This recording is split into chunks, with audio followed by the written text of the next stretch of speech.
പിതാവിന്റെയും പുത്രന്റെയും പരിശുദ്ധാത്മാവിന്റെയും നാമത്തിൽ ആമേൻ. അമ്മേ പരിശുദ്ധമേ, അമ്മേ പരിശുദ്ധമേ, ദൈവമാതാവേ, കൃപാസനത്തിലൂടെ ഞങ്ങൾക്കും ഞങ്ങളുടെ ദേശത്തിനും അമ്മ മധ്യസ്ഥം തേടി തന്ന എല്ലാ അനുഗ്രഹങ്ങൾക്കും കൃപകൾക്കും ഞങ്ങളിപ്പോൾ ഹൃദയം നിറഞ്ഞ നന്ദി പറയുന്നു. അമ്മേ പരിശുദ്ധമേ, ദൈവമാതാവേ, 2004 ഡിസംബർ 7-ാം തീയതി ഉച്ചകഴിഞ്ഞ് 2:30 കൃപാസനത്തിൽ സംഭവിച്ച അമ്മയുടെ പ്രത്യക്ഷപ്പെടലിനെ കുറിച്ച് തിരുസഭയ്ക്ക് സമർപ്പിച്ചിരിക്കുന്ന പഠനരേഖകളുടെ മേൽ സഭാത്മകമായ പഠനം ആരംഭിക്കുവാൻ ഞങ്ങൾ പ്രാർത്ഥിക്കുന്നു. അമ്മേ പരിശുദ്ധമേ, ഭൂസ്വർലോകങ്ങളുടെ രാജ്ഞിയായ അങ്ങേയ്ക്ക് ഭൗമ സംരക്ഷണത്തിനായി പ്രപഞ്ചപ്രകൃതിയെ തന്നെ തിരുസഭ പ്രതിഷ്ഠിക്കുവാൻ ഈ പ്രത്യക്ഷീകരണ വഴി ഇടയാക്കണമേ. പരിശുദ്ധമ്മേ, ജപമാല മാതാവേ, സകല കൃപാസനം പ്രാർത്ഥനകളോടും ചേർത്ത് ഞങ്ങളിപ്പോൾ പ്രാർത്ഥിക്കുന്ന ഈ കുടുംബത്തിന്റെ പ്രത്യേക നിയോഗം. പറമക്കളെ,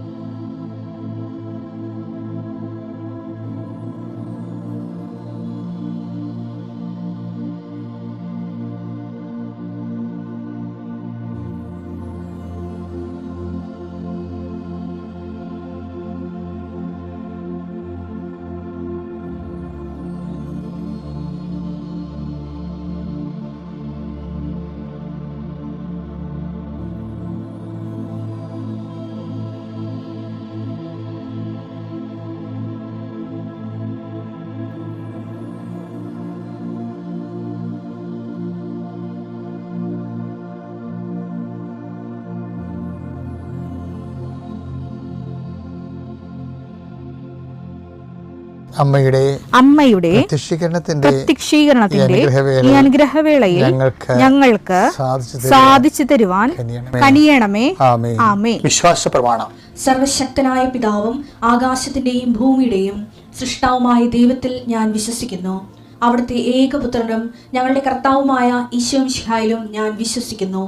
ഈ പുത്രൻ പരിശുദ്ധാത്മാവിനാൽ ഗർഭസ്ഥനായി കന്യകാമറിയത്തിൽ നിന്ന് പിറന്ന് പൊന്തിയോസ് പീലാത്തോസിന്റെ കാലത്ത് പീഡകൾ സഹിച്ച് കുരിശിൽ തറയ്ക്കപ്പെട്ട് മരിച്ച് അടക്കപ്പെട്ട് പാതാളങ്ങളിൽ ഇറങ്ങി മരിച്ചവരുടെ ഇടയിൽ നിന്ന് 3-ാം നാൾ ഉയർത്ത് സ്വർഗത്തിലേക്ക് എഴുന്നള്ളി സർവശക്തിയുള്ള പിതാവായ ദൈവത്തിന്റെ വലതുഭാഗത്തിരിക്കുന്നു. അവിടെ നിന്ന് ജീവിക്കുന്നവരെയും മരിച്ചവരെയും വിധിക്കുവാൻ വരുമെന്നും ഞാൻ വിശ്വസിക്കുന്നു. പരിശുദ്ധാത്മാവിലും ഞാൻ വിശ്വസിക്കുന്നു. വിശുദ്ധ കത്തോലിക്കാ സഭയിലും പുണ്യവാന്മാരുടെ ഐക്യത്തിലും പാപങ്ങളുടെ മോചനത്തിലും ശരീരത്തിന്റെ ഉയർപ്പിലും നിത്യമായ ജീവിതത്തിലും ഞാൻ വിശ്വസിക്കുന്നു. ആമേൻ. സുഖസ്ഥനായ ഞങ്ങളുടെ പിതാവേ, അങ്ങയുടെ നാമം പൂജിതമാകണമേ. അങ്ങയുടെ രാജ്യം വരണമേ. അങ്ങയുടെ തിരുമനസ് സ്വർഗത്തിലെ പോലെ ഭൂമിയിലും ആകണമേ. അന്നു വേണ്ടുന്ന ആഹാരം ഇന്ന് ഞങ്ങൾക്ക് തരണമേ. ഞങ്ങളോട് തെറ്റ് ചെയ്യുന്നവരോട് ഞങ്ങൾ ക്ഷമിക്കുന്നത് പോലെ ഞങ്ങളുടെ തെറ്റുകൾ ഞങ്ങളോടും ക്ഷമിക്കണമേ. ഞങ്ങളെ പ്രലോഭനത്തിൽ ഉൾപ്പെടുത്തരുതേ, തിന്മയിൽ ഞങ്ങൾ രക്ഷിക്കണമേ. ആമേൻ. കർത്താവ് അങ്ങയുടെ കൂടെ സ്ത്രീകളിൽ അങ്ങ് അനുഗ്രഹിക്കപ്പെട്ടവളാകുന്നു. അങ്ങയുടെ ഉദരത്തിൻ ഫലമായി ഈശോ അനുഗ്രഹിക്കപ്പെട്ടവനാകുന്നു. പരിശുദ്ധ മറിയമേ, തമ്പുരാന്റെ അമ്മേ, പാപികളായ ഞങ്ങൾക്ക് വേണ്ടി ഇപ്പോഴും ഞങ്ങളുടെ മരണസമയത്തും തമ്പുരാനോട് അപേക്ഷിക്കണമേ. ആമേൻ. എൻ്റെ കർത്താവേ, നിന്റെ ഉന്നതമായ നാമത്തിന് സ്വസ്ഥം ചെയ്യുന്നു. എൻ്റെ കർത്താവേ, നിന്റെ വിശുദ്ധ പൗരോഹിത്യത്തെ മഹത്വപ്പെടുത്തണമേ. കർത്താവേ, സഭയിലുള്ള സാന്നിധ്യം ദൃഢമാക്കണമേ. 39 വർഷം ഞാൻ അർപ്പിച്ച കുർബാനയുടെ യുഗതിയാൽ കൃപാസനത്താര ജീവനോടെ പ്രത്യക്ഷപ്പെട്ട പരിശുദ്ധ അമ്മയുടെ മാധ്യസ്ഥ ദൈവവേദലെ നീ അനുഗ്രഹിക്കപ്പെടട്ടെ. നിന്റെ കുടുംബം അനുഗ്രഹിക്കപ്പെടട്ടെ. നിന്റെ യാത്ര, നിന്റെ ചിന്തകൾ, നിന്റെ ആലോചനകൾ, നീ എടുക്കുന്ന തീരുമാനങ്ങൾ ദൈവവേദലെ കർത്താവ് നിന്നെ ആസ്വദിക്കട്ടെ. നീ ആരെ കോണ്ടാക്ട് ചെയ്യുന്നുവോ, ആരോട് ഫോണിൽ സംസാരിക്കുന്നുവോ, എവിടെ കൂടി നീ സഞ്ചരിക്കുന്നുവോ, എന്തിനു വേണ്ടി സഞ്ചരിക്കുന്നുവോ, നിൻ്റെ യാത്രകളെല്ലാം ലക്ഷ്യങ്ങളെല്ലാം കർത്താവ് അനുഗ്രഹിക്കട്ടെ. കുഞ്ഞുങ്ങളെ ഓർത്ത് പ്രാർത്ഥിക്കുന്നു. കുഞ്ഞുങ്ങളുടെ രോഗങ്ങൾ ഓർത്ത് പ്രാർത്ഥിക്കുന്നു. ഞങ്ങളുടെ ബന്ധുക്കൾ സ്വന്തപ്പെട്ടവർ ആശുപത്രി രോഗികളെ കിടക്കുന്ന സ്വന്തം പ്രാർത്ഥിക്കുന്നു. കടകമ്പോളങ്ങൾ നടത്തുന്നവർ, ചെറിയ വ്യാപാര വ്യവസായങ്ങൾ നടത്തുന്നവർ, അതുകൊണ്ട് കുഞ്ഞുങ്ങളെ പഠിപ്പിക്കുന്നവരും കുടുംബം പോറ്റുന്നവരും അവർക്കുണ്ടാകുന്ന തടസ്സങ്ങൾ യേശുവിൻ്റെ നാമത്തിൽ ഞാൻ ബന്ധിക്കുന്നു. എൻ്റെ കർത്താവിൻ്റെ ഉന്നതമായ നാമത്തിൽ സഭയുടെ അധികാരത്തിൽ കുരിശിൻ്റെ അടയാളത്തിൽ ഇന്ന് നിൻ്റെ യാത്രകൾ, ഇന്ന് നിൻ്റെ ചിന്തകൾ, നിൻ്റെ സംസാരങ്ങൾ, നിൻ്റെ ചെയ്തികൾ, നിൻ്റെ എഴുത്തുകൾ, തീരുമാനങ്ങൾ കർത്താവ് ആശീർവദിക്കട്ടെ. ദൈവ തിരുസന്നിധിയിൽ വൃത്തിമേനോട് ജീവിക്കാനും ദൈവിക വെളിപാടുകളിലൂടെ ദൈവാനുഗ്രഹത്തിൽ സഞ്ചരിക്കാനും എല്ലാ വിശ്വാസിയും കൈവരിക്കേണ്ട ആദ്യ നിലപാടെന്ന് പറയുന്നത് ഭക്തിയേക്കാൾ വലുതാണ് നിഷ്കാപട്യം നിഷ്കപടത എന്ന് പറയുന്നത്. ഭക്തി, അതായത് ദൈവസ്നേഹത്തെക്കാൾ വലുതാണ് നിഷ്കപടത എന്ന് പറയുന്നത്. കാര്യം നമ്മുടെ കാപട്യം നിഷ്കപടത എന്ന് പറയുന്ന സംഭവം നമുക്ക് ദൈവസ്നേഹം ഉണ്ടെങ്കിലും കാപട്യം ഉണ്ടെങ്കിലും അക്സെപ്റ്റബിൾ അല്ല. യാക്കോബ് 1650 കൊല്ലം മുമ്പ് കാണിച്ച കാപട്യമാണ് ഈശോ നദാനെ കാണുമ്പോൾ ടേക്കപ്പ് ചെയ്യേണ്ടത്. അതിൻ്റെ അർത്ഥം ദൈവദൃശ്യനിധി ഈ സാധനം വെച്ച് പൊറുപ്പിക്കലെന്നാണ് വിചാരിക്കണം. അതുകൊണ്ട് തന്നെ പ്രാർത്ഥിക്കുന്ന ഒരു വ്യക്തിയും ദൈവമായിട്ട് മുന്നോട്ട് പോകാൻ ഉദ്ദേശിക്കുന്ന വ്യക്തികളും സ്വന്തമായിട്ട് തീരുമാനമെടുക്കണം. കാപട്യം ഉണ്ടാകരുതെന്ന്. നിങ്ങളുടെ നല്ല നിലപാടിൽ, നയങ്ങളിൽ, സമീപനങ്ങളിൽ കാപട്യം ഉണ്ടാകരുത്.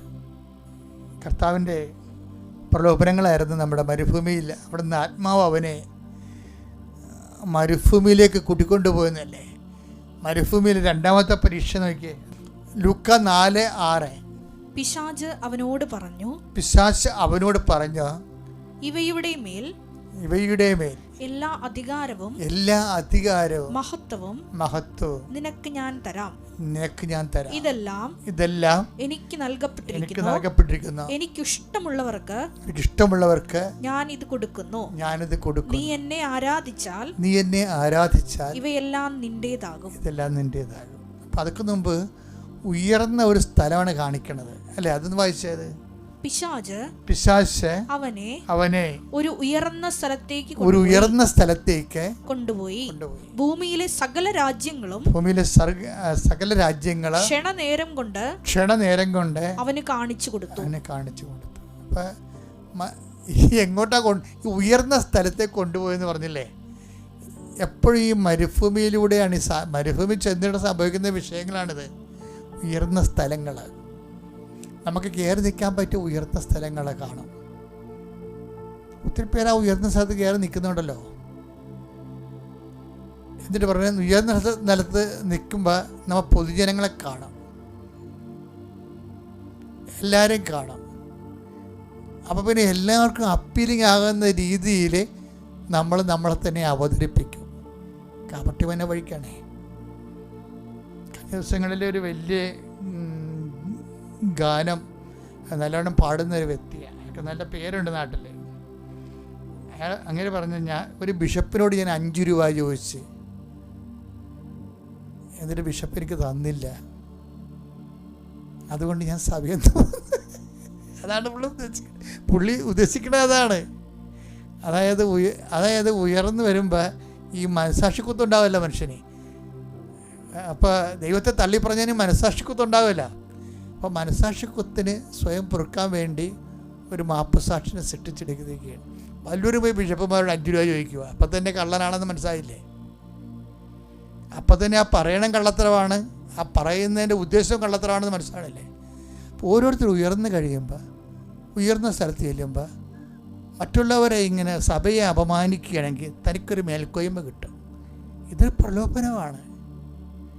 അതാണ് ഉയർന്ന സ്ഥലത്ത് നിർത്തിയെന്ന് പറഞ്ഞില്ലേ? ഉയർന്ന സ്ഥലത്ത് നിർത്തുന്നത് ഞാൻ പറയും എൻ്റെ കഴിവ് കൊണ്ട് ഞാൻ കയറി നിന്നെന്ന് പറഞ്ഞാലും നമുക്ക് കാണിക്കുന്ന കാട്ടായം കാണുമ്പോൾ വേറെ ആരോ ആണ് അവിടെ കൊണ്ടുപോയി നിർത്തിയിരിക്കണമെന്ന് ഉറപ്പാണ്. എൻ്റെ മക്കളെ പേയ്മെൻ്റാണ് ഇതെല്ലാം മുഴുവനും.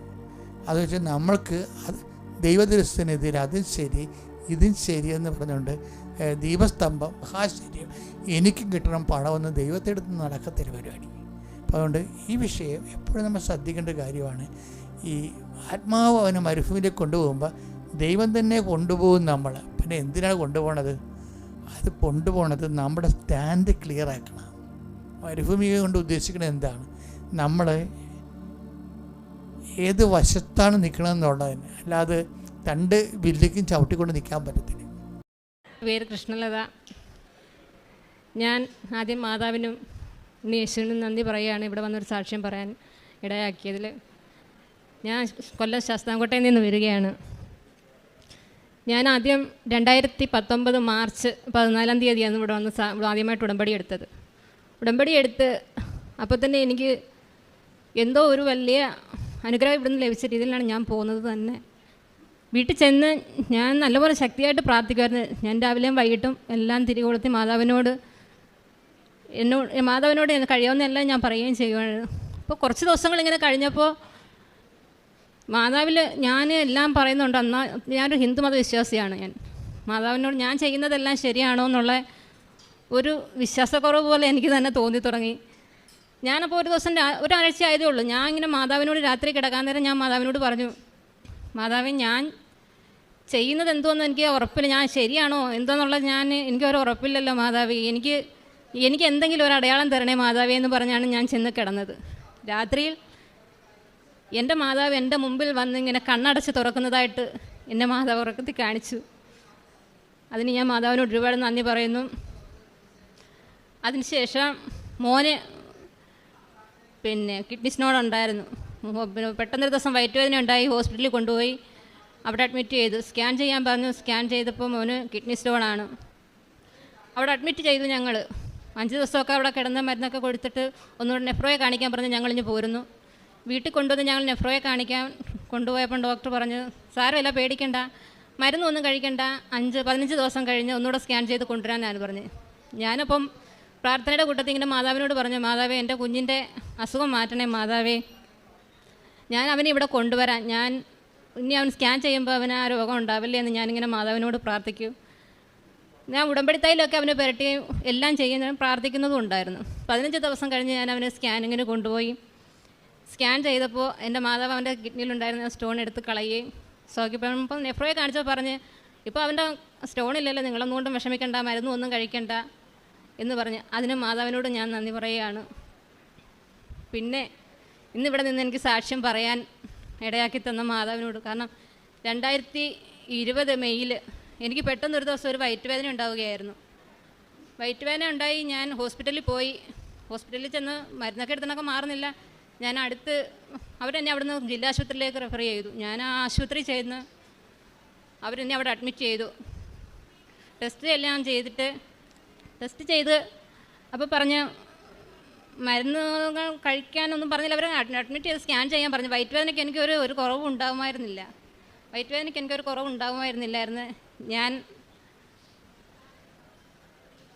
ഒരു കുറവുണ്ടായിരുന്നില്ല. സ്കാൻ ചെയ്ത് നോക്കാമെന്ന് നമുക്ക് പറഞ്ഞു. എൻ്റെ അടുത്ത് സീറ്റ് ചെയ്യാൻ പറഞ്ഞിട്ട് ഡോക്ടർ അങ്ങ് പോയി. ആ ഡോക്ടർ എന്നെ അഡ്മിറ്റ് ചെയ്തിട്ട് പോയ ഡോക്ടർ 4 ദിവസം കഴിഞ്ഞാൽ പിന്നെ വരുന്നത്. അപ്പോൾ സീറ്റ് ചെയ്തപ്പോൾ അതിനകത്ത് യൂട്രസിനകത്ത് മുഴയാണ്, അത് ചെറുതായിട്ട് ബ്ലീഡ് ചെയ്യുന്നുണ്ട്, പെട്ടെന്ന് ഓപ്പറേഷൻ ചെയ്യണമെന്നുള്ളതാണ് ഡോക്ടർ പറഞ്ഞത്. ഞാൻ മാതാവിനോട് ശക്തിയായിട്ട് പ്രാർത്ഥിക്കുന്നുണ്ടായിരുന്നു. അപ്പോൾ ഇടയ്ക്കിടയ്ക്ക് എൻ്റെ കണ്ണുകളിങ്ങനെ അടഞ്ഞടഞ്ഞ് വരികയും ചെയ്യുന്നു. എനിക്ക് എന്തോ സംഭവിക്കാൻ പോവുകയാണെന്നുള്ളത് ഉറപ്പ്. ഞാൻ ശക്തമായിട്ട് മാതാവിനോട് പ്രാർത്ഥിക്കുന്നുണ്ട്, ഒന്നും വരുത്തരുതേ എനിക്ക്, കാരണം കുഞ്ഞുങ്ങളാണ്. ഞാൻ പ്രാർത്ഥിക്കുന്നുണ്ട്. 8 ദിവസം കഴിഞ്ഞാണ് പിന്നെ ആ ഡോക്ടർ വരുന്നത് എന്നെ നോക്കാൻ. അപ്പോഴത്തേക്ക് ഡോക്ടർ വന്ന് സ്കാനിങ്ങൊക്കെ കണ്ടിട്ട് എന്നെ അവർ ഗൈനക്കിനെ റെഫർ ചെയ്യുമായിരുന്നു. ഗൈനക്കിൻ്റെ അടുത്ത് ചെന്നപ്പോൾ അവർ പറഞ്ഞു തന്ന വയറ്റിന് യൂട്രസിനകത്തും മഴയാണെന്ന്, എന്തോ ട്യൂബിനകത്തും എന്തോ മഴയാണ്, ചെറുതായിട്ട് ബ്ലീഡിങ് ഉണ്ട്, പെട്ടെന്ന് യൂട്രസ് എടുക്കണമെന്നാണ് എന്നോട് പറഞ്ഞത്. അതിവിടെ ഒക്കത്തില്ല. ബീറ്റ ടെസ്റ്റ് ചെയ്തപ്പോൾ 2700 മേപ്പോട്ട് പോയിട്ടുണ്ട്. വയറ് മൊത്തം ഒട്ടലായി കിടക്കുകയാണ്. ഓപ്പറേഷനുള്ള സാഹചര്യങ്ങളെല്ലാം ഞങ്ങളിവിടെ ഒരുക്കി തന്നെ ബ്ലഡെല്ലാം ടെസ്റ്റ് ചെയ്തു. ഞങ്ങൾ തിരുവനന്തപുരത്ത് മെഡിക്കൽ കോളേജിലേക്ക് ഞങ്ങൾ SAT ഹോസ്പിറ്റലിലേക്ക് വിട്ടു. ഒരു ദിവസം കൂടെ ഞാൻ വീട്ടിൽ വന്ന് തങ്ങി. അപ്പോൾ എനിക്കറിയാം എന്തോ വലിയൊരു കാര്യം എനിക്ക് വയറ്റിൽ സംഭവിച്ചിട്ടുണ്ടെന്ന് അറിയാം. ഡോക്ടർ അങ്ങനെയൊക്കെ പറഞ്ഞെങ്കിലും അവിടുന്ന് ഞങ്ങളെ ഡിസ്ചാർജ് ചെയ്ത് വിട്ടു. ഞാൻ ഒരു ദിവസം വീട്ടിൽ വന്ന് ഇങ്ങനെ രാത്രി മാതാവിനോട് ഇങ്ങനെ പ്രാർത്ഥിച്ച്, മാതാവേ എന്നെ ഇങ്ങനെ എൻ്റെ കാര്യം എന്തോന്ന് പറഞ്ഞാൽ മാതാവ് നോക്കിക്കോണേ എന്നുള്ള മാതാവിനോടെല്ലാം ഞാൻ പ്രാർത്ഥിച്ചിട്ട് രാവിലെ എണീച്ച് ഞാൻ തിരികെ കൊടുത്ത് മാതാവിനോട് പ്രാർത്ഥിച്ച് ഞാൻ ഈ കാശ് രൂപ എടുത്തുകൊണ്ടാണ് ഞാൻ പിന്നെ SAT ഹോസ്പിറ്റലിലേക്ക് പോകുന്നത്. ഞാൻ അവിടെ ചെന്നപ്പോൾ ഒരു ഡോക്ടർ ബിന്ദുമാന്തം എന്നെ കണ്ടു, പരിശോധിച്ചു, എല്ലാം ചെയ്തു. നോക്കിയിട്ട് പെട്ടെന്ന് സ്കാൻ ചെയ്തുകൊണ്ട് വാ എന്ന് നമ്മൾ പറഞ്ഞു. സ്കാൻ ചെയ്തുകൊണ്ട് വരാൻ പറഞ്ഞപ്പോൾ 2008 എനിക്ക് പ്രസവം നിർത്തിയതാണ്. 2008 പ്രസവം നിർത്തി. എനിക്ക് യാതൊരു പ്രശ്നങ്ങളും ഇല്ലാതിരുന്നു. പെട്ടെന്ന് ഈ വയറ്റുവേദന വന്ന് സ്കാൻ ചെയ്ത് പറഞ്ഞ് എന്താ പ്രശ്നം, ഞാൻ ഇതുപോലെ റിപ്പോർട്ടുകളെല്ലാം കണ്ടപ്പോൾ ഡോക്ടർ പറഞ്ഞു പെട്ടെന്ന് പ്രഗ്നൻസി ടെസ്റ്റ് ചെയ്യാൻ പറഞ്ഞു. പ്രഗ്നൻസി ടെസ്റ്റ് ചെയ്തുകൊണ്ട് വന്നപ്പോൾ പ്രഗ്നൻസി പോസിറ്റീവാണ് കാണിക്കുന്നത്. എനിക്ക് എന്തോ ചെയ്യണമെന്നുള്ളത് അറിയാൻ വയ്യ. അപ്പം ഞാൻ വീട്ടിൽ നിന്നിറങ്ങി ഹോസ്പിറ്റലിൽ അഡ്മിറ്റ് ആകുമ്പോൾ തന്നെ എൻ്റെ ഉള്ളിൽ നിന്ന് ശക്തമായിട്ട് ബ്ലഡ് പോകുന്നുണ്ടായിരുന്നു. ഞാനത് അവിടെ ഡോക്ടറിനോട് പറയുകയും ചെയ്തു, എൻ്റെ ശരീരത്തിൽ നിന്ന് വയറ്റിൽ നിന്ന് ബ്ലഡ് പോകുന്നു ഒരുപാട്. അപ്പോൾ ഡോക്ടർ പറഞ്ഞു അത് ഇതിൻ്റെ ഒന്നും അല്ല പ്രശ്നം, അത് വേറെ ഡോക്ടർ എന്തെങ്കിലും ഇത് കഴിയുമ്പോൾ ഏതെങ്കിലും ഡോക്ടറെ കാണിച്ചാൽ മതി എന്നാണ് എന്നോട് ഡോക്ടർ പറഞ്ഞത്. അപ്പോൾ യൂട്രസ് എടുക്കാനായിട്ട് എന്നെ അവിടുന്ന് പറഞ്ഞു വിടുന്നതിന് യൂട്രസ് എടുക്കാനായിട്ടാണ്. ഞാൻ അവിടെ മാഡത്തിനെ ഒന്ന് കണ്ട് മാഡം ഇങ്ങനെ പ്രഗ്നൻസി പോസിറ്റീവ് ആണെന്ന് പറഞ്ഞു, പെട്ടെന്ന് ഓപ്പറേഷൻ ചെയ്യണമെന്ന് പറഞ്ഞു. എന്നെ അവിടെ അഡ്മിറ്റ് ആക്കി അവർ. എന്നിട്ടും അവർ പറയുന്നുണ്ട് എന്തോ ആ കാര്യമൊന്നും ഞങ്ങൾക്ക് മനസ്സിലാവുന്നില്ല, നമുക്ക് നോക്കാമെന്ന് പറഞ്ഞു. ആ ഒരു ദിവസം അവർ രാത്രി ഞങ്ങൾ തുടരെ കുറേ ഡോക്ടർമാർ വന്ന് എന്നെ നോക്കുന്നുണ്ടായിരുന്നു, എവിടെ നിന്നൊക്കെയോ ഡോക്ടർമാർ വന്ന് നോക്കുന്നു. അപ്പോൾ എന്നോട് പറഞ്ഞ് ഈ ഒരു രാത്രി എങ്ങനെയെങ്കിലും നമുക്ക് കഴിച്ചു കൂട്ടാം, പിന്നെ രാവിലെ നമുക്ക് MRI എടുത്ത് നോക്കാം, എന്തുകൂടെ ഒന്ന് വ്യക്തത വരുത്താതെ നമുക്കൊന്നും ചെയ്യാനൊക്കത്തില്ലെന്ന് പറഞ്ഞു. ഞാൻ മാതാവിനോട് ഇങ്ങനെ പറഞ്ഞ് പ്രാർത്ഥിക്കുന്നുണ്ട്, ഞാൻ നല്ലപോലെ പ്രാർത്ഥിക്കുക മാതാവിനോട് ഞാൻ നല്ലതുപോലെ പ്രാർത്ഥിക്കുന്നുണ്ടായിരുന്നു. എന്തുവാണെന്നുള്ള എന്നെ ഒന്നും വരുത്തല്ലേ മാതാവ്, എന്നെ പരീക്ഷിക്കല്ലേ മാതാവേ എന്ന് ഞാനിങ്ങനെ മാതാവിനോട് വലിയവായി പറയുക, മനസ്സുരുകി പറയുന്നത്. അപ്പോൾ ചേട്ടത്തി എൻ്റെ കൂടെ നിൽക്കുന്ന ചേട്ടത്തിയെടുത്ത് ഞാൻ ചേച്ചിയെടുത്ത് ഡോക്ടർ പറയുന്നത് ഒരു കാരണവശാലും ഞാൻ ഉറങ്ങാൻ സമ്മതിക്കരുത് രാത്രിയിൽ, എന്താ ട്യൂബർ പ്രഗ്നൻസിയാണിത്, ഏത് സമയവും പൊട്ടാം, പ്രഷർ നിന്ന് പോകും എന്ന് പറഞ്ഞു. നാളെ നേരം വെളുക്കട്ടെന്നാണ് പറഞ്ഞത്. പിറ്റേന്ന് രാവിലെ MRI ചെയ്തു. ഞാൻ ഡോക്ടർ പറഞ്ഞ് നമുക്ക് നോക്കാം, എന്തോ കണ്ടീഷനെന്ന് നോക്കാം, അതല്ല മറ്റു പ്രശ്നങ്ങളൊന്നും ഇല്ലെങ്കിൽ വ്യാഴാഴ്ച ഓപ്പറേഷൻ ചെയ്യാമെന്ന് പറഞ്ഞു നമുക്ക്. പക്ഷേ അവർ റിസൾട്ട് കൊണ്ടുവന്ന് അന്നേരം അവർ ഡോക്ടർമാരെല്ലാവരും ഓടുവാണ്, പെട്ടെന്ന് ഓപ്പറേഷൻ ചെയ്യണമെന്ന് പറഞ്ഞു. ഞാൻ മാതാവിനോട് ഞാൻ പറഞ്ഞു അവരൊരു തീർച്ച ഒന്നും പറയുന്നില്ല, പെട്ടെന്ന് ഓപ്പറേഷൻ ചെയ്യണമെന്ന് മാത്രമേ പറഞ്ഞുള്ളൂ. ഓപ്പറേഷൻ എന്നെ കയറ്റി. ഓപ്പറേഷൻ കഴിഞ്ഞപ്പോൾ അവർ തന്നെ ഞെട്ടിപ്പോയി, കാരണം ട്യൂബർ പ്രഗ്നൻസി പൊട്ടി 11 ദിവസമായിരിക്കുന്നു. അവർക്ക് അത്ഭുതം, ഞാനിങ്ങനെ അതിനെ അതിജീവിച്ചെന്നുള്ളതിന് അവർക്ക് അത്ഭുതമായി പോയി. അവരെന്നോട് പറഞ്ഞു ഇത് എന്ത് പറ്റി, ഇയാളിത് വെച്ചുകൊണ്ട് എങ്ങനെ നടന്നു. ഞാൻ പറഞ്ഞു ഞാൻ എൻ്റെ അമ്മ മാതാവിൻ്റെ പ്രാർത്ഥന ഉണ്ട്, എൻ്റെ അമ്മ എൻ്റെ കൂടെ ഉണ്ട്, എനിക്കൊന്നും വരത്തില്ല, ഞാൻ ദൈവത്തിനോട് മാതാവിനോട് പ്രാർത്ഥിക്കുന്നുണ്ടായിരുന്നു എന്ന് ഞാൻ അവരോട് പറഞ്ഞ്. അപ്പം അവർക്ക് കാരണം ട്യൂബർ പ്രഗ്നൻസി പൊട്ടിക്കഴിഞ്ഞാൽ അവർ അന്നേരം പറഞ്ഞു BP ലോ ആയി പോവും, അപകടമാണെന്നൊക്കെ പറഞ്ഞതാണ്. അവിടെ എൻ്റെ അമ്മ മാതാവ് എന്നെ രക്ഷിച്ചു. പിന്നെ അതുപോലെ എൻ്റെ വീടിനടുത്ത് നിന്ന് ഞങ്ങളുടെ ഒരു ബന്ധുവും കൂടിയായിരുന്നു, ആ കുട്ടിക്ക് ശരീരത്തിൽ BP നിൽക്കുന്ന ഒരു ബ്ലഡ് ശരീരത്തിൽ നിൽക്കുന്ന ഒരു അസുഖമായിരുന്നു. കൊച്ചു 2 പോയിൻറ്റും 3 പോയിൻറ്റും ഒക്കെ ബ്ലഡ് ശരീരത്തുള്ളൂ. അപ്പം ഒരുപാട് ആശുപത്രിയൊക്കെ കൊച്ചിൻ്റെ തൈറോയിഡിൻ്റെ ക്യാൻസർ ആയിരുന്നു, അതൊക്കെ ഭേദപ്പെട്ട് വരികയായിരുന്നു. അതിനുശേഷമാണ് വീണ്ടും ഭേദപ്പെട്ട് വന്നപ്പോൾ ആ കൊച്ചിന് വീണ്ടും ഇത് തന്നെ ബ്ലഡ് ശരീരത്തിൽ നിൽക്കുന്ന ഒരവസ്ഥ. ഒരുപാട് ഡോക്ടർമാരെ കണ്ടു, അതിനകത്തൊന്നും ഭേദപ്പെട്ടില്ല. അപ്പം ഡോക്ടർ പറയുന്ന ബ്ലഡ് കുത്തി ഇട്ടുകൊണ്ടിരിക്കുന്നുള്ള അല്ലാതെ അതിന് യാതൊരു മാർഗ്ഗവും ഇല്ല, അങ്ങനെ ബ്ലഡ് കുത്തി ഇടുക അതേ ഉള്ളൂ മാർഗ്ഗം എന്നാണ് ഡോക്ടർ പറഞ്ഞത്. ആ കൊച്ചു ഒരു പ്രാവശ്യം ഞാനിങ്ങനെ ചെല്ലുവാണ് അവരുടെ വീട്ടിൽ, ഇങ്ങനെ ചില കൊച്ചിനെ മെഡിക്കൽ കോളേജിലേക്ക് വീണ്ടും ബ്ലഡ് കുത്തിയിടാൻ കൊണ്ടുവന്നപ്പം വീണ്ടും മെഡിക്കൽ കോളേജിലേക്ക് റെഫർ ചെയ്തു. ഞാൻ അവിടെ അടുത്ത് ഇങ്ങനെ ചെന്നിട്ട് പറഞ്ഞു നീ വിഷമിക്കേണ്ട, മാതാവ് എന്തെങ്കിലും ഒരു വഴി കാണിച്ചു തരും. ഞാനിങ്ങനെ കൃപാസനത്തെക്കുറിച്ച് അവിടെ അടുത്ത് പറഞ്ഞു. അതായത് എന്നോട് പറഞ്ഞത് എനിക്ക് എല്ലാ മാതാവിലും എനിക്ക് എല്ലാ ദൈവത്തിനും വിശ്വാസമാണ്, എനിക്ക് എൻ്റെ കുഞ്ഞുങ്ങളോടൊപ്പം എനിക്ക് സുഖമായി ജീവിച്ചാൽ മതി, ഞാൻ മാതാവിൻ്റെ അടുത്ത് ഇവിടെ വന്നോളായിരുന്നു, എനിക്ക് സുഖപ്പെട്ടാൽ മാത്രം മതി. ഒന്നാമത്തെ കാര്യം അവരുടെ അവസ്ഥ എന്ന് പറയുന്നത് മോക്ക് ബ്ലഡ് ക്യാൻസർ ആയിരുന്നു, അത് ട്രീറ്റ്മെൻറ്റ് നടന്നുകൊണ്ടിരിക്കുകയായിരുന്നു. അതുകൂടെ ആയപ്പോൾ ആകെപ്പാടെ ഒരു തളർന്ന അവസ്ഥ. ബ്ലഡ് ശരീരത്തിൽ നിന്നപ്പോൾ ശരീരം മൊത്തം അങ്ങ് നീര് കയറിക്കൊണ്ട് ആ കൊച്ചിൻ്റെ നമ്മൾ ചെന്ന് കണ്ടാൽ ഒരു മനുഷ്യൻ സഹിക്കത്തില്ല, ആ അവസ്ഥയിലായിരുന്നു ആ കുട്ടി. ഞാൻ എന്നിട്ട് പറഞ്ഞ് എൻ്റെ കയ്യിലിരുന്ന കാശുരൂപം ഞാൻ ആ കൊച്ചിന് കൊടുത്ത്, ഒരു കാശുരൂപം ഞാൻ എടുത്ത് കൊടുത്തിട്ട് ഞാൻ തന്നെ കഴുത്തിലിട്ട് കൊടുത്തിട്ട് ഞാൻ പറഞ്ഞു വിഷമിക്കേണ്ട, അമ്മ മാതാവ് എന്തെങ്കിലും ഒരു വഴി കാണിച്ചു തരും, ഇയാൾ ധൈര്യമായിട്ട് പോകും. ഇപ്പോൾ മെഡിക്കൽ കോളേജിലെ കൊച്ചിനെ റെഫർ ചെയ്തങ്ങോട്ട് കൊണ്ടുപോവുകയാണ്. ഞാൻ പുറയിലും പറഞ്ഞു നീ വിഷമിക്കേണ്ട. അപ്പോൾ അവരുടെ വീട്ടിലെ അവസ്ഥ കണ്ടാൽ നമുക്കാർക്കും സഹിക്കത്തില്ല, കാരണം ആ കുഞ്ഞിൻ്റെ കരച്ചിലും അത്രയ്ക്ക് നമ്മളെ ഒരുപാട് വേദനിപ്പിക്കുന്നതായിരുന്നു അത്. ഞാൻ കാശുരൂപം കൊടുത്ത് ഞാൻ ആ കുഞ്ഞിനെ പറഞ്ഞു വിട്ടു. അവിടെ ചെല്ലുകയും ഡോക്ടർ വേറെ എവിടുന്നോ ഒരു ഡോക്ടർ വന്നിട്ട് അതിന് പരിഹാരമായിട്ട് നമുക്ക് എന്തെങ്കിലും ഒരു ഓപ്പറേഷൻ ഉണ്ട്, സക്സസ് ആവുമോ എന്നുള്ളത് അറിയത്തില്ല, നമുക്ക് ചെയ്ത് നോക്കാമെന്ന് അവിടെ ഒരു ഡോക്ടർ വന്ന് കാണി. ആ കൊച്ചിന് ആ ഓപ്പറേഷൻ ചെയ്ത് ശരിയാവുമെന്ന് അറിഞ്ഞില്ല എന്നൊക്കെ ഡോക്ടർ ഒരുപാട് തടസ്സമൊക്കെ പറഞ്ഞ് ചെയ്യാനൊക്കത്തില്ലെന്ന് ഡോക്ടർ തീർത്ത് പറഞ്ഞതാണ്. പക്ഷേ എന്തോ ആ കൊച്ചിൻ്റെ ഭാഗ്യത എൻ്റെ മാതാവ് ഇടപെട്ടത് കൊണ്ട് ആ കുഞ്ഞിനെ ആ ഓപ്പറേഷൻ ചെയ്യാനിടയാവുകയും ഈ 2 വർഷത്തോളമായിരുന്നു ഓപ്പറേഷൻ ചെയ്തിട്ട് ഇതുവരെയും പിന്നെ കുഞ്ഞിന് ബ്ലഡ് കയറ്റേണ്ടി വന്ന സ്ഥിതി ഉണ്ടായിട്ടില്ല. അമ്മ മാതാവ് ആ കുഞ്ഞിനെയും 10 കൂടി ഈ പ്രാവശ്യം SSLC പരീക്ഷയ്ക്ക് നല്ല മാർക്കോടുകൂടി ആ കുഞ്ഞ് മേടിച്ച് ജയിക്കുകയും ചെയ്ത് 2 പേർക്കും സുഖപ്പെടുകയും ചെയ്യും. അതും എൻ്റെ അമ്മ മാതാവിനോട് ഞാൻ ഒരുപാട് നന്ദി പറയുന്നു. പിന്നെ ഞാൻ അങ്ങനെ വയ്യാതായി ഞാൻ ഉടമ്പടി മുടങ്ങി ഞാൻ. പക്ഷേ ഞങ്ങളിവിടെ വരും, എനിക്കിവിടെ വന്ന് സാക്ഷ്യം പറയണം എന്നുള്ള ആ ഒരു ഭയങ്കര ചിന്ത എൻ്റെ മനസ്സിൽ. അങ്ങനെ വന്നപ്പോൾ ഞങ്ങളുടെ ഈ കഴിഞ്ഞ നവംബർ 28 കഴിഞ്ഞ മാസം 28 ഉച്ചയ്ക്കാണ് ഉച്ചയ്ക്ക് എന്നെ അനിയത്തി വിളിച്ച് പറയുകയാണ്. ഞാൻ പിന്നെ ചേട്ടന് സുഖമില്ലാണ്ടായെന്ന് പറഞ്ഞ ഒരു നിലവിളി മാത്രമാണ് ഞാൻ കേട്ടത്. ഞാൻ പറഞ്ഞു എന്താ അത് അറ്റാക്ക് ആണെന്ന് തോന്നുന്നു, എന്തുവാണെന്ന് അറിയാൻ വയ്യ, അത്രയും മാത്രം പറഞ്ഞിട്ട് അവൾ കട്ട് ചെയ്തു. ഞാൻ ഓടിപ്പോയി എൻ്റെ ഉടമ്പടിയിലെ കാശ് രൂപ എടുത്തിട്ട് മാതാവിനോട് ഞാനിങ്ങനെ പറഞ്ഞു, മാതാവേ അവൾക്ക് ആരുമില്ല ലോകത്ത്, അവിടെ ഒരു അമ്മയുള്ളത്, അവിടെ അവയുടെ അമ്മയുള്ളത് 100 വയസ്സായി, പരസഹായം ഇല്ലാതെ ജീവിക്കാനൊക്കത്തില്ല. ചേട്ടനാണെങ്കിൽ ഷുഗർ കൂടി കാലിൻ്റെ മാംസം ചെത്തി മാറ്റി അത് പിന്നെ വീടിനാകെ പൊഴാടെയുള്ള ഒരു അത്താണിയാണ് ഇവനാണിപ്പോൾ വയ്യാതിരിക്കുന്ന മാതാവയ്യ. അപ്പോൾ അവിടെ അവസ്ഥയൊന്ന് ആലോചിച്ച് നോക്കും മാതാവേ, അയാൾക്ക് യാതൊന്നും സംഭവിക്കല്ലേ എന്ന് ഞാനിങ്ങനെ മാതാവിനോട് പറയുമായിരുന്നു. എന്നിട്ട് ഞാൻ അവിടെ നിന്ന് അന്നേരം ഹോസ്പിറ്റലിൽ പോയി ഓടി അവിടെ ചെന്ന് അവളെ കണ്ട് അവളെ സമാധാനിപ്പിക്കാൻ ഞാൻ പെട്ട പാട് എനിക്ക് എൻ്റെ മാതാവിനും മാത്രമേ അറിയത്തുള്ളൂ. ഞാൻ പറഞ്ഞു നീ സമാധാനം കൊടുക്കുക, നമുക്ക് എന്തെങ്കിലും വഴി കാണും. മാതാവ് കാണിച്ച് ഞാൻ അന്നേരം മാതാവിനെ കുറിച്ചാണ് ഇവളോട് പറഞ്ഞത്.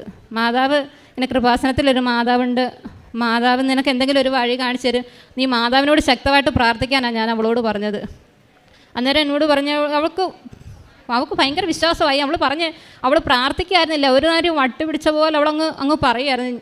ഞാൻ പറഞ്ഞ എനിക്ക് വിശ്വാസം ഉണ്ടായിരുന്നു മാതാവ് എൻ്റെ പ്രാർത്ഥന കേൾക്കും, അവിടെ പ്രാർത്ഥന കേൾക്കും, അത്രയ്ക്ക് ശക്തിയുണ്ട് അവിടെ പ്രാർത്ഥനയ്ക്ക്. കുറച്ച് നേരം കഴിഞ്ഞപ്പോൾ ഞാനിങ്ങനെ താഴെ അവന് മെഡിസിൻ എടുക്കാനായിട്ട് താഴെ വന്നപ്പോൾ താഴെ മാതാവിൻ്റെ തിരുവെച്ച് ഇങ്ങനെ പ്രാർത്ഥിക്കുന്നുണ്ടായിരുന്നു. അവിടെ നമ്മുടെ കൃപാസനത്തിലെ പത്രം ഇരിപ്പുണ്ട്, ആ പത്രം ഞാൻ എടുത്തുകൊണ്ട് വന്ന് അവിടെ കൈ കൊടുത്തു. എന്നിട്ട് ഞാൻ പറഞ്ഞു നീ ഇത് വായിക്കുമ്പോൾ എനിക്കറിയാം അവൾക്ക് വിശ്വാസം ഉണ്ടാവുമല്ലോ, എന്നിട്ട് നീ മാതാവിനോട് പറയുമെന്ന് പറഞ്ഞ് ഞാൻ അവിടെ കയ്യിലെടുത്ത് കൊടുത്തു. അപ്പോൾ ഞങ്ങളുടെ കൂടെ ഹൈദരാബാദിൽ നിന്ന് അവിടെ വന്നൊരു വേറൊരു ചേച്ചി ഉണ്ടായിരുന്നു. ആ ചേച്ചി ഉപ്പ് എടുത്തുകൊണ്ടുവന്ന് അവൾക്ക് കൊടുത്തിട്ട് പറഞ്ഞു നീ ഇപ്പം പത്രം കിട്ടിയില്ല, അപ്പം എന്നിട്ട് മാതാവ് ഇടപെട്ടതാ, നീ ഒരു കാരണവശാലും പേടിക്കേണ്ട, മാതാവ് സൗഖ്യപ്പെടുത്തി തരും. ഇതൊന്നും അവൾ ലേശം നടന്നിരുന്നില്ല. അവൾ അങ്ങ് കരയുക, പറയുക, പിച്ചും പറയുക എല്ലാം ചെയ്യുക അങ്ങ്. പിന്നെ ഒത്തിരി കഴിഞ്ഞ് ഞാൻ അവളെ കൊണ്ടുവന്ന് ആ മാതാവിൻ്റെ നടയിൽ തന്നെ അവിടെ ഇരുത്തി തിരിയൊക്കെ കത്തിച്ച് അവൾ പ്രാർത്ഥിച്ചു. അവിടെ നിന്ന് എഴുന്നേറ്റ് വന്ന് വീണ്ടും അവളെ നടുക്കിരുത്തിക്കൊണ്ട് ഞാനും മറ്റു ചേച്ചിയും കൂടെ അപ്പുറം ഇപ്പുറം ഇരുന്ന് ഇങ്ങനെ മാതാവിൻ്റെ ഓരോ സാക്ഷ്യങ്ങൾ പരസ്പരം ഞങ്ങളിങ്ങനെ പറഞ്ഞുകൊണ്ടേ ഇരിക്കുമ്പോൾ ഉണ്ട് ക്ലീനിങ്ങിന് ഒരു ചേച്ചി വരുവാണ്. എനിക്ക് ഇപ്പോഴും വിശ്വസിക്കാൻ ഒക്കുന്നില്ല. ക്ലീനിങ്ങിന് വന്ന ചേച്ചി ഇങ്ങനെ തൂത്തുകൊണ്ട് വരികയും ഒരു കറുപ്പ് ചരടിനകത്ത് ഒരു കാശ് രൂപം, മാതാവിൻ്റെ ഒരു കാശ് രൂപം തൂത്ത് കൊണ്ടുവന്ന് അവരുടെ അടുത്തേക്ക് കൊണ്ട് നീക്കി കൊടുക്കുകയായിരുന്നു. ഞാൻ ചെന്ന് ചാടിയെടുത്ത് അയ്യോ ഇത് നമ്മുടെ കൃപാസനത്തിലെ അമ്മയാണല്ലോ, എനിക്ക് ഉറപ്പായി, കാരണം മാതാവ് അവളെ സഹായിക്കാൻ അന്നേരം വന്നതാണ്. ഞാൻ പറഞ്ഞു നീ ഇത് കൈ വെച്ചോ, കയ്യിലെടുത്ത് പിടിയിടുന്നത്, ഇത് നിൻ്റെ അടുത്ത് കൊണ്ടു തന്നെയല്ലേ മാതാവ് ഇടുന്നത്, നിനക്ക് മാതാവ് സഹായിക്കും, അയാൾക്കൊരു കുഴപ്പവും വരത്തില്ല, നീ ഇത് രാത്രി അയാളടുത്ത് ഐസിനകത്തോട്ട് കയറുമ്പോൾ ഇത് കൊണ്ടുവന്ന് അയാളുടെ കഴുത്തിലിട്ട് കൊടുക്കുമെന്ന് ഞാനിങ്ങനെ പറഞ്ഞു. അവൾ രാത്രി 1 മണിക്കും ഐസിനകത്തോട്ട് കയറാൻ പോകുമ്പോൾ അവൾ ആ കാശുരൂപവും ആ പത്രവും ഉപ്പും കൊണ്ടാണ് പോകുന്നത്. പോയിട്ട് തിരിച്ചിറങ്ങി വന്നപ്പോൾ എന്നോട് പറഞ്ഞ ഉപ്പ് വായിലിട്ട് കൊടുത്തപ്പോൾ ചെറുതായിട്ട് സംസാരിക്കുന്നെന്ന് പറഞ്ഞ് കരഞ്ഞും കൊണ്ടാണ് തിരിച്ചിറങ്ങി വന്നത്. ഒരു വശം തളർന്നു പോയടേ, കാലും കയ്യും എല്ലാം തളർന്നു പോയി, സംസാരിക്കുന്നതും ഇല്ലെന്ന് പറഞ്ഞ് വലിയ വായിലേ കരഞ്ഞു. ഞാൻ പറഞ്ഞു നീ മാല ഇട്ട് കൊടുത്തില്ലേ, കുഴപ്പമൊന്നും എടുത്തില്ല, അമ്മ മാതാവ് കാത്തോളും എന്ന് ഞാൻ ഉറപ്പായിട്ട് എനിക്ക് പൂർണ്ണ ഞാൻ ഉറച്ച് അമ്മ മാതാവിൽ വിശ്വസിക്കുന്നുണ്ടായിരുന്നു. ഞാൻ വിശ്വാസപ്രമാണം ചൊല്ലിയിട്ടാണ് ഞാനിതെല്ലാം അവൾക്ക് കൊടുത്തതും. അപ്പം ഞാൻ നേരം വെളുത്തു. ഞാൻ പറഞ്ഞു നീ പ്രാർത്ഥിയില്ല, ഒരു കുഴപ്പവും വരത്തില്ല. രാവിലെ ഇവൾ അകത്ത് കയറിയിട്ട് വന്നപ്പോൾ സന്തോഷത്തോടാണ് ഇറങ്ങി വന്നത്. അവൾക്ക് എന്നിട്ടും പറഞ്ഞേ ഇപ്പോൾ കാലും കൈയൊക്കെ എനിക്ക് ചലിപ്പിക്കുന്നുണ്ട്, ചെറുതായിട്ട് സംസാരിക്കുന്നുമുണ്ട് എന്ന് വന്ന് എന്നോട് പറയുകയും ചെയ്തെന്ന് പറഞ്ഞ് എനിക്ക് സന്തോഷം. ഞാൻ പറഞ്ഞു നീ ഇനി ഒന്നും വിഷമിക്കേണ്ട, അമ്മയല്ലേ നിൻ്റെ കാര്യം എടുത്തത്, അമ്മ സാധിച്ചു തരും. അയാൾക്ക് വയ്യാതായി ഇറങ്ങുമ്പോൾ അവൾ 100 രൂപ കയ്യിലൊരു കാശില്ല, ജോലി ചെയ്തെടുത്തുനിന്ന് 100 രൂപയും മേടിച്ചുകൊണ്ട് അവൾ വന്നത്. അവൾ പറഞ്ഞ് ഞാനെന്ത് ചെയ്യും, പ്രൈവറ്റ് ഹോസ്പിറ്റലാണ്, ഒരുപാട് ബില്ല്, ഞാൻ എന്തോ ചെയ്യുമെന്നൊക്കെ പറഞ്ഞ് ഒരുപാട് പ്രാർത്ഥിച്ച് കരയുക. ഞാൻ പറഞ്ഞിട്ട് എന്തെങ്കിലും നീ വിഷമിക്കാതെ, എന്തെങ്കിലും അമ്മയല്ലേ നിൻ്റെ കേസ് എടുത്തിട്ടുണ്ട്, ഉറപ്പായിട്ട് അമ്മ മാതാവ് എന്തെങ്കിലും നിനക്ക് ചെയ്തു തരുമെന്ന് ഉറപ്പായി. 6 ദിവസം അവൾ അവിടെ കിടന്നു. 1 രൂപ പോലും അവൾക്ക് അവടേതായിട്ട് എടുത്ത് കടം പാടിക്കേണ്ടിയോ ഒന്നും ചെയ്തില്ല. അമ്മ മാതാവ് അവളെ സ്വന്തം മക്കളെ ഏറ്റെടുക്കുന്നത് പോലെ അവളെ ഏറ്റെടുക്കുകയായിരുന്നു എന്ന് പറയാം. 6 ദിവസം കഴിഞ്ഞ് അവൾ ഡിസ്ചാർജായി. ഐസിയു നിറക്കപ്പോൾ തന്നെ പിറ്റേത് ഞാൻ എൻ്റെ കയ്യിലുള്ള എണ്ണ കൊണ്ടുവന്ന് കൊടുത്തു. ഞാൻ പറഞ്ഞു നീ എണ്ണ അയാൾക്ക് തേച്ചിട്ട് അമ്മ സുഖപ്പെടുത്തും എന്ന് പറഞ്ഞിട്ട് ഞാൻ അന്ന് വൈകുന്നേരത്ത് ഞാനിഞ്ഞ് പോരും ചെയ്തു. രാത്രി ആയപ്പോൾ പിറ്റേന്ന് രാവിലെ എന്നെ വിളിച്ചിട്ട് പറഞ്ഞിട്ടേ ഞാൻ എണ്ണ അമ്മയ്ക്ക് തേച്ച് കൊടുത്ത് പെട്ടെന്ന് രാവിലെ എണീച്ചപ്പോഴത്തേക്ക് കൈയൊക്കെ പൊക്കുന്നുണ്ട്, കൈയൊക്കെ അമ്മ നല്ലോണം ചലിപ്പിക്കുന്നുണ്ടെന്നൊക്കെ എന്നോട് പറഞ്ഞു. ഞാൻ പറഞ്ഞു വിഷമിക്കേണ്ട, അത് ശരിയാവുമെന്ന് പറഞ്ഞ് 6 ദിവസം അവിടെ കിടന്ന് ഡിസ്ചാർജ് ചെയ്തു. അപ്പോൾ 2 പേര് ചേർന്ന് എടുത്തും കൊണ്ടാണ് ഇങ്ങോട്ട് കൊണ്ടുവന്നത്. ഞാൻ പറഞ്ഞു അപ്പോൾ കരയുന്നുണ്ടായിരുന്നു. ഞാൻ പറഞ്ഞു വിഷമിക്കണ്ട, ഞാൻ 15-ാം തീയതി ഇവിടെ സാക്ഷ്യം കൃപാസന മാതാവിൻ്റെ അടുത്ത് പോകുന്നുണ്ട്, അതിന് മുമ്പ് ഇന്നീച്ച് അയാൾ നടക്കൂടെ, അത് ഞാനിവിടെ വന്ന് സാക്ഷ്യം പറയുകയും ചെയ്യുമെന്ന് പറഞ്ഞു ഞാൻ സമാധാനിപ്പിച്ചു. അവർ ശക്തമായിട്ടും പ്രാർത്ഥിക്കുന്നുണ്ടായിരുന്നു, ഞാനും പ്രാർത്ഥിക്കുന്നുണ്ടായിരുന്നു. ഇന്ന് 15-ാം തീയതി ഞാൻ ഇന്നലെ അദ്ദേഹത്തിനെ കാണാനായിട്ട് ഞാൻ അവിടെ പോകുമ്പോൾ സന്തോഷം കൊണ്ട് അവൾ തുള്ളിച്ചാടുക. അവൾ പറഞ്ഞിടേ ഇന്നലെ എഴുന്നേറ്റ് നിർത്തിയ ആൾ യാതൊരു പരസഹായവും ഇല്ലാതെ തന്നെത്താനെ നടന്നു എന്ന് പറഞ്ഞ് ഒരുപാട് കരഞ്ഞ് എന്നോട് പ്രാർത്ഥിച്ച് ഞാൻ മാതാവിൻ്റെ അടുത്ത് വരും, സുഖപ്പെടുമ്പോൾ എന്നെ അദ്ദേഹത്തിനെ കൂടെ കൊണ്ടുപോകണമെന്നൊക്കെ പറഞ്ഞ് കരയൊക്കെ ആയിരുന്നു. അതിന് മാതാവിനോട് അമ്മയ്ക്കും തിരുക്കുമാരനും നമുക്ക് നന്ദി പറയാം. ആദ്യമായി ഞാൻ നന്ദി പറയുന്നത് എൻ്റെ മാതാവിനോടും എൻ്റെ യേശുപ്പച്ചനോടുമാണ്. എൻ്റെ പേര് സുജാത, എൻ്റെ സ്ഥലം ഇടുക്കി തൊടുപുഴ മുട്ടം എന്ന ദേശത്താണ് ഞാൻ വരുന്നത്. എനിക്ക് സെപ്റ്റംബർ മാസം ഞാനിവിടെ വരാൻ കാരണം എനിക്ക് സെപ്റ്റംബർ മാസം 6-ാം തീയതി ഞാനൊരു അപകടത്തിൽപ്പെടുകയും ഞാൻ അപകടത്തിൽപ്പെട്ട് വീഴുകയും ചെയ്തു. ഒരു 12 അടി താഴ്ചയിലേക്ക് ഞാൻ തിട്ടിടിഞ്ഞ് താഴത്തേക്ക് വീണു. ആ വീഴ്ചയിൽ എൻ്റെ നട്ടെല്ല് പൊട്ടുകയും അരയ്ക്ക് കീപ്പോട്ട് ഞാൻ തളർന്നു പോവുകയും ചെയ്തു. അങ്ങനെ എൻ്റെ ചേട്ടൻ ഇത് കണ്ടു. എൻ്റെ ഹസ്ബൻഡ് എന്നെ എടുത്തുകൊണ്ട് കോട്ടയം മെഡിക്കൽ കോളേജിലേക്ക് പോയി. എനിക്ക് 4 കുട്ടികളാണുള്ളത്, 3 ആണും 1 പെൺകുട്ടിയും. മൂത്തവർ 2 പേരും വിവാഹം കഴിച്ച് വേറെയാണ് താമസിക്കുന്നത്. മോളെ കെട്ടിച്ച് അവരും വേറെയാണ് താമസിക്കുന്നത്. ഇളയ മോനും ഞാനും എൻ്റെ ചേട്ടനുമായിരുന്നു താമസിച്ചിരുന്നത്. അപ്പോൾ ചേട്ടന് സുഖമില്ലാത്തത് കൊണ്ട് ചേട്ടന് ആശുപത്രിയിൽ വന്ന് നിൽക്കാനോ ഒന്നും പറ്റില്ല. അങ്ങനെ എന്നെ കോട്ടയം മെഡിക്കൽ കോളേജിൽ കൊണ്ടുപോയി. മോൻ കൊട്ടാരക്കരയിലായിരുന്നു ജോലി ചെയ്തിരുന്നത്. അപ്പോൾ ചേട്ടൻ ഫോൺ വിളിച്ചു, ഇങ്ങനെ അമ്മ വീണു, നീ എത്രയും പെട്ടെന്ന് വന്നം എന്ന്. എന്നെ തൊടുപുഴ കാരിക്കോട് ആശുപത്രിയിൽ കൊണ്ടുപോയപ്പോൾ അവർ പറഞ്ഞു ഇവിടെ എടുക്കുകയില്ല, കോട്ടയം മെഡിക്കൽ കോളേജിൽ പോകണമെന്ന് പറഞ്ഞു. അങ്ങനെ മെഡിക്കൽ കോളേജിൽ ആംബുലൻസിൽ എന്നെ കൊണ്ടുപോയി കഴിഞ്ഞ് അവിടെ കയറ്റി അപ്പോഴത്തേക്കും മോൻ വന്നു. മോനും എൻ്റെ മോളും, മോൾക്ക് 2 കുഞ്ഞു പിള്ളേരാണുള്ളത്, അവർ വന്നു എന്നെ ആശുപത്രിയിൽ അഡ്മിറ്റാക്കി. അത് കഴിഞ്ഞ് സെപ്റ്റംബർ മാസം 13-ാം തീയതി എന്നെ ഓപ്പറേഷൻ ചെയ്യുകയാണ്. ഓപ്പറേഷൻ തിയേറ്ററിൽ കയറ്റി. എല്ലാ സർട്ടിഫിക്കറ്റിലെല്ലാം കണ്ടു, എല്ലാ ചെക്കപ്പും ചെയ്ത് കഴിഞ്ഞപ്പോൾ ഡോക്ടർ പറഞ്ഞു 4 മാസം കഴിയാതെ ഈ സ്ത്രീ എനിക്ക് എഴുന്നേറ്റ് നടക്കുവാൻ പാടില്ല എന്ന് പറഞ്ഞു. 4 മാസം കഴിയണം എഴുന്നേറ്റ് നടക്കണമെന്ന് പറഞ്ഞു. അങ്ങനെ സെപ്റ്റംബർ 13-ാം തീയതി എന്നെ ഓപ്പറേഷൻ ചെയ്തു. എൻ്റെ നട്ടെല്ല് പൊട്ടിപ്പോയ നട്ടെല്ല് മുറിച്ച് മാറ്റി. ആ 2 വശത്തും കമ്പി ഇട്ടിരിക്കുകയായിരുന്നു. 4 മാസം കഴിഞ്ഞ് എഴുന്നേറ്റ് നടക്കാൻ പറ്റുള്ളൂ എന്നപ്പോൾ ഞാൻ പറഞ്ഞു, മാതാവേ, എൻ്റെ അമ്മേ, എൻ്റെ കൃപാസന മാതാവേ, എന്നെ നോക്കാൻ ആരുമില്ല. എൻ്റെ ചേട്ടന് സുഖമില്ലാത്ത ആളാണ്, മോൾക്കാണ് ഈ 2 കുഞ്ഞി പിള്ളേർ. അപ്പോൾ എനിക്ക് 22 വയസ്സുള്ള ഒരു മോനാണ് എൻ്റെ കൂടെ ഉള്ളത്. അവനായിരുന്നു എന്നെ ആശുപത്രിയിൽ നോക്കാൻ നിന്നത്. എൻ്റെ മോൻ ഞാൻ കിടന്ന കിടപ്പിൽ തന്നെയാണ് മലമൂത്ര വിസർജനം ചെയ്തുകൊണ്ടിരുന്നതും. ആ മോൻ എൻ്റെ കൂടെ ആശുപത്രി ഞാൻ കിടന്ന് എന്നെ നോക്കാൻ വേണ്ടിയിട്ട് എൻ്റെ കൂടെ നിൽക്കുകയും എൻ്റെ എല്ലാ കാര്യങ്ങളും എനിക്ക് ഭക്ഷണം വാരിത്തരികയും എൻ്റെ മലമൂത്ര വിസർജനം നടക്കുന്ന എൻ്റെ എല്ലാ കാര്യങ്ങളും അവനായിരുന്നു എന്നെ നോക്കിക്കൊണ്ടിരുന്നത്. ഞാൻ 3 മാസം ആശുപത്രിയിൽ കിടന്നില്ല. 4 മാസം ആശുപത്രിയിൽ കിടന്നെങ്കിലേ എഴുന്നേറ്റ് നടക്കാൻ പറ്റുള്ളൂ എന്ന് പറഞ്ഞ് ഞാൻ 1 മാസമായപ്പോൾ ഞാൻ ആശുപത്രിയിൽ നിന്നും വീട്ടിലേക്ക് പോന്നു ഓപ്പറേഷൻ കഴിഞ്ഞ്. അന്നേരം ഞാൻ പ്രാർത്ഥിച്ചു, എൻ്റെ മാതാവേ. അപ്പോൾ എൻ്റെ മനസ്സിലേക്ക് ഒരു വാക്യം ഓടി വന്നു, സർവശക്തനായ ദൈവമേ, നീ ക്രൂശിൽ തറയ്ക്കപ്പെട്ട് 3-ാം നാൾ ഉയർത്തെഴുന്നേറ്റതുപോലെ കർത്താവേ, നീയും എന്നെ ഈ ഉയർത്തെഴുന്നേൽപ്പിക്കണമേ എന്ന് എൻ്റെ മനസ്സിലേക്ക് ഒരു വാക്യം ഓടി വന്നു. ഞാൻ എൻ്റെ മാതാവിനോട് കരഞ്ഞ് പ്രാർത്ഥിച്ചു, മാതാവേ, എൻ്റെ മോനാണ് എന്നെ നോക്കുന്നത്. ഒരു ഒരു അമ്മയ്ക്ക് ചെയ്യാൻ പറ്റുന്ന കാര്യങ്ങൾ, എൻ്റെ കാര്യങ്ങളെല്ലാം അവൻ എന്നെ നോക്കി. മാതാവി എന്നെ നോക്കാൻ, എനിക്ക് എഴുന്നേറ്റ് നടക്കുവാനുള്ള അത് നീ എനിക്ക് തരണമേ എന്ന്. 3-ാം നാൾ നിൻ്റെ പുത്രനെ ഉയർത്തെഴുന്നേൽപ്പിച്ചതുപോലെ നീ എന്നെ എഴുന്നേൽപ്പിക്കണമേ എന്ന് മാതാവിനോട് ഞാൻ കരഞ്ഞ് പ്രാർത്ഥിച്ച് കൊന്തയും ചൊല്ലി ഞാനിങ്ങനെ പ്രാർത്ഥിച്ചിങ്ങനെ കിടക്കും. എന്നും കിടക്കുമ്പോൾ ആശുപത്രിയിലേക്ക് പോകണ്ട, പിറ്റേ മാസം ആശുപത്രിയിൽ എനിക്ക് ചെക്കപ്പിന് പോകണം. എൻ്റെ ആംബുലൻസിനാണ് എന്നെ കൊണ്ടുപോകുന്നതും കൊണ്ടുവരുന്നതും. ഇങ്ങനെ കിടന്നപ്പോൾ അന്ന് രാത്രി പിറ്റേ ദിവസം എനിക്ക് ആശുപത്രിയിൽ പോകേണ്ട വന്നു. അന്ന് രാത്രിയിൽ ഞാൻ ഇങ്ങനെ കിടന്നുറങ്ങുമ്പോൾ 2 കരങ്ങൾ എന്നെ താങ്ങിപ്പിടിച്ച് ഉയർത്തി എഴുന്നേൽപ്പിച്ച് നടത്തുന്ന ഒരു സ്വപ്നം ഞാൻ കണ്ടു. ഞാൻ എൻ്റെ മോനോട് പറഞ്ഞു, മോനെ, അമ്മ എങ്ങനെ ഒരു സ്വപ്നം കണ്ടു എന്ന് പറഞ്ഞു.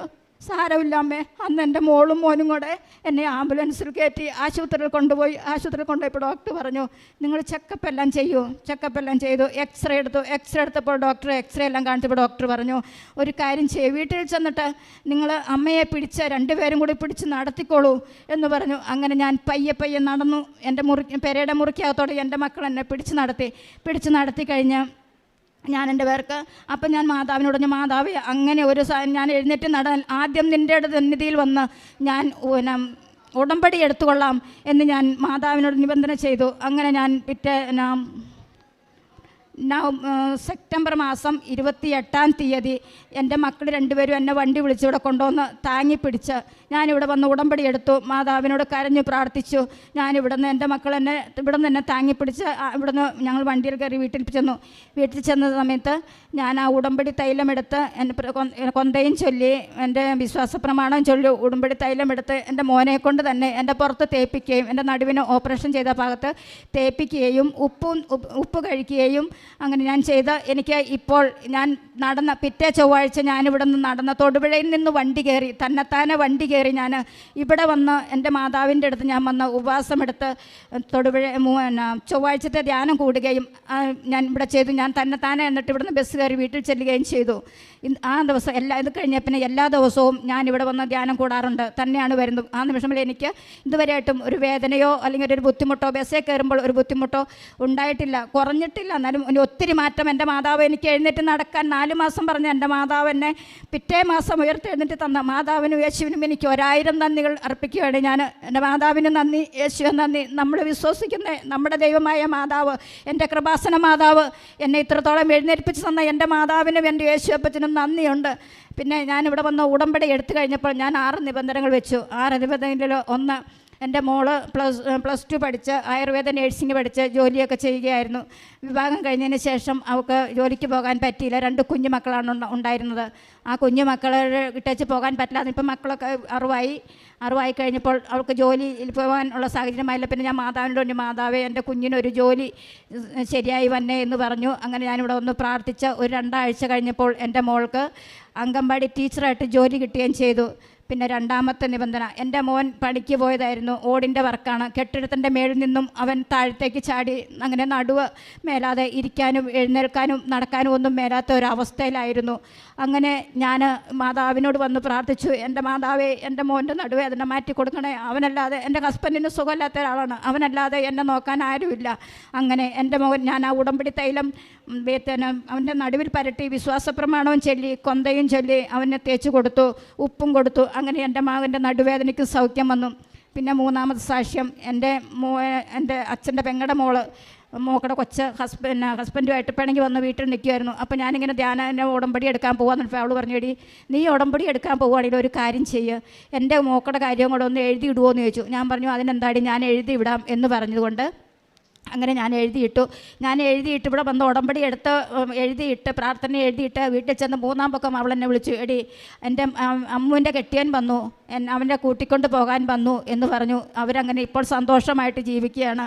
ഇത്രത്തോളം അനുഗ്രഹം എനിക്ക് തന്ന എൻ്റെ യേശുവേ നന്ദി, 1000 നന്ദി. എൻ്റെ മാതാവിന് 1000 നന്ദി. എൻ്റെ യേശുവപ്പച്ചന് യേശുവേ നന്ദി, യേശുവേ സ്തോത്രം, യേശുവേ നന്ദി, യേശുവേ സ്തോത്രം.